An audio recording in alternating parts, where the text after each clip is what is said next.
la montée des violences de ces derniers jours dans certaines localités du pays, qui malheureusement a fait encore des morts, des blessés et des dégâts matériels. Le CARPED lance avant tout un appel au calme, à l'apaisement et à la cohésion sociale, surtout à la retenue de part et d'autre, car des voies de recours existent pour exprimer vos positions, notamment la décision du juge constitutionnel et même en dernier ressort le verdict des urnes, parce que le dernier mot revient toujours au peuple dans l'isoloir. Pour avoir été le fer de lance de toutes les crises politiques depuis plusieurs décennies, la jeunesse s'interroge aujourd'hui s'il en vaut la peine de mettre en péril sa vie pour des actions dont on peut s'en priver pour faire l'économie de nos vies. Car les principaux instigateurs de ces troubles ont chacun leurs femmes et enfants en dehors de la Côte d'Ivoire. Alors les électeurs sont-ils plus utiles morts que vivants?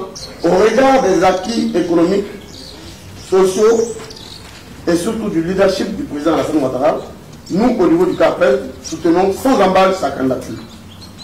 Dans le contexte géopolitique et géostratégique actuel, le président Alassane Ouattara est une chance inestimable et même indéniable pour la Côte d'Ivoire.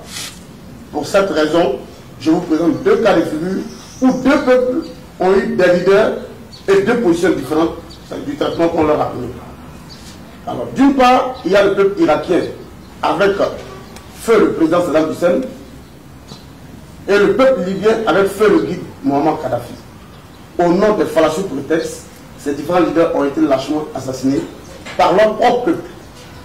Depuis leur chute, nous constatons amèrement la descente aux enfers, le recul au niveau sécuritaire, économique, social et même démocratique de ces peuples-là. Et d'autre part, il y a le peuple rwandais avec à sa tête le président Paul Kagame et enfin le peuple russe avec à sa tête le président Poutine. Ces peuples ont compris l'efficacité, le dynamisme, le charisme et surtout la vision de leur leader et les ont honorés. Vous constatez aujourd'hui que ces peuples, sinon ces pays, sont dans une grande stabilité politique qui favorise leur développement. Libre au peuple de Côte d'Ivoire de faire son choix. Que Dieu bénisse la Côte d'Ivoire.